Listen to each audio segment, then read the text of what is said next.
معزز سامعین اور ناظرین، آئیے آپ کو ایک قصہ سناتے ہیں۔ قصہ ہے ایک شہزادے کا جس کا نام ہے بے نظیر۔ اس قصے کی تفصیل ذرا ایسے ہے کہ کسی ملک کا ایک بادشاہ ہوتا ہے جسے دنیا جہان کی تمام تر آسائشیں میسر ہوتی ہیں، عیش و عشرت کی زندگی گزر رہی ہوتی ہے۔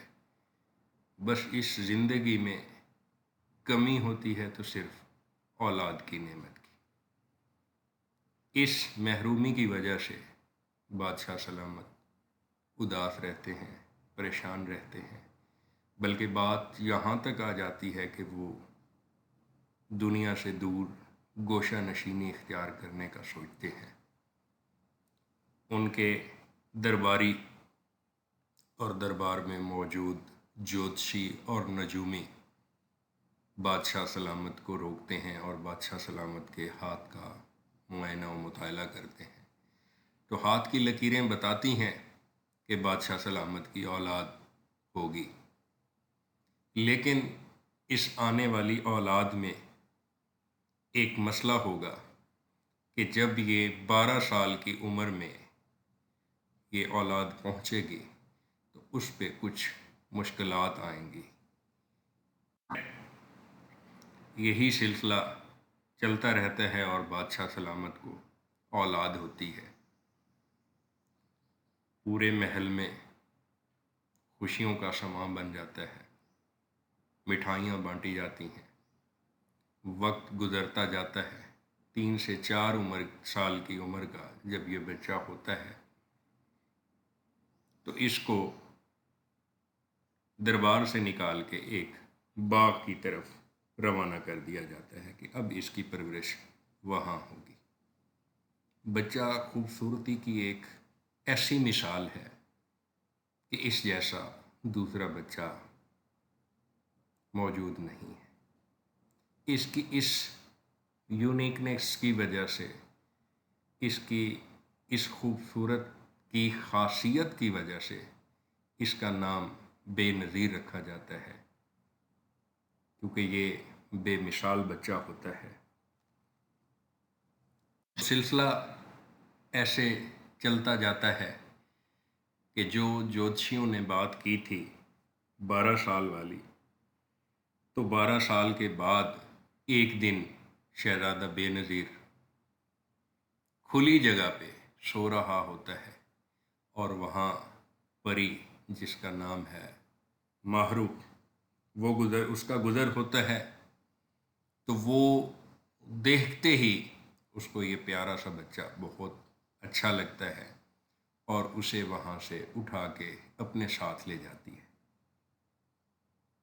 جیسے ہی صبح دربار کے لوگ اور بادشاہ سلامت شہزادے کی طرف جاتے ہیں کہ شہزادے کو دیکھیں، وہ نظر نہیں آیا، تو شہزادہ اپنے بستر پہ موجود نہیں ہوتا۔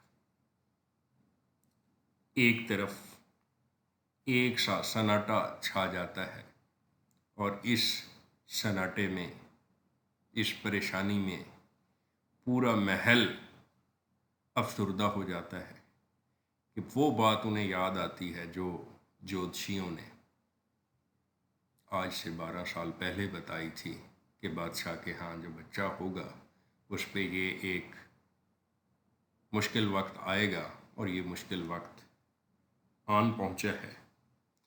تو ادھر شہزادی بچے کو اپنے ساتھ لے جاتی ہے، اسے کوشش کرتی ہے کہ تمام تر آسائشیں دے سکے، لیکن کم عمری کی وجہ سے بچہ بڑا اداس رہتا ہے، اس کا دل وہاں نہیں لگتا اور بڑی اداسی میں ہر وقت اس کا ٹائم گزرتا ہے۔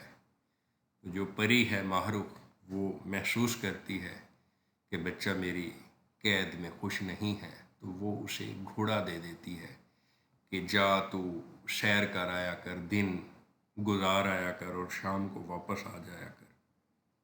تو شہزادہ ڈیلی کی یہ روٹین بنا لیتا ہے، گھوڑا لے کے جنگلوں کی طرف نکل جاتا ہے اور سیر کرتا رہتا ہے۔ ایک دفعہ اچانک وہ چلتا پھرتا شہزادی بدر منیر کے باغ میں جا نکلتا ہے۔ وہاں اس کی ملاقات شہزادی بدر منیر سے ہوتی ہے اور اس کو دیکھتے ہی دل کے ہاتھوں مجبور ہو جاتا ہے، اور یہ شہزادہ اس شہزادی جس کا نام بدر منیر ہے اس کو دل دے بیٹھتا ہے، اس پہ فدا ہو جاتا ہے۔ یہ ملاقاتوں کا سلسلہ چلتا رہتا ہے۔ تو ایک دن پری معروف کو ان ملاقاتوں کا پتہ چلتا ہے، تو جیسے ہی پری معروف کو ان ملاقاتوں کا پتہ چلتا ہے تو وہ فوراً سے غم و غصے کے عالم میں جو یہ شہزادہ بے نظیر ہے اس کو وہاں سے اٹھاتی ہے اور جنگل و بیابان میں جا کے اس کو ایک کنویں میں ڈال دیتی ہے۔ وہ غم غصے کا بدلہ لینا چاہتی ہے، وہ بے وفائی کا بدلہ لینا چاہتی ہے، وہ شہزادی بدر منیر سے شہزادے بے نظیر کو دور کرنا چاہتی ہے کہ اگر یہ میرا نہیں بنتا تو یہ کسی اور کا بھی نہ بنے۔ ادھر شہزادی بدر منیر انتہائی پریشان ہوتی ہے اور خواہش کرتی ہے کہ میری ملاقات شہزادے سے ہو، اور پتہ نہیں شہزادہ کہاں ہے اور کس حال میں ہے۔ تو اس شہزادی کی یہ صورتحال دیکھ کے اس کی ایک کنیز جس کا نام نجم النساء ہے وہ یہ تہیہ کر لیتی ہے کہ میں شہزادے بے نظیر کو ڈھونڈنے نکلتی ہوں۔ وہ مختلف جنگلوں سے ہوتی ہوئی شہزادہ بے نظیر کو ڈھونڈتے ڈھونڈتے ایک دن اس کی ملاقات جینوں بادشاہ فیروز شاہ سے ہو جاتی ہے۔ فیروز شاہ اسے دیکھتے ہی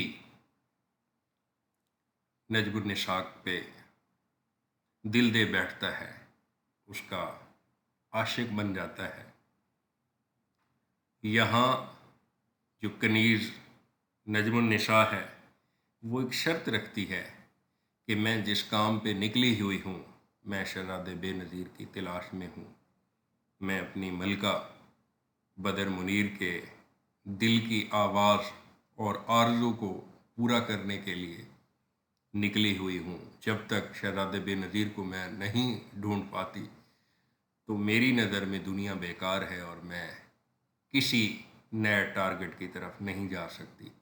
ہاں البتہ میری یہ تلاش ختم ہو جاتی ہے، شہزادہ مل جاتا ہے تو پھر میں تیرے بارے میں بھی سوچ سکتی ہوں۔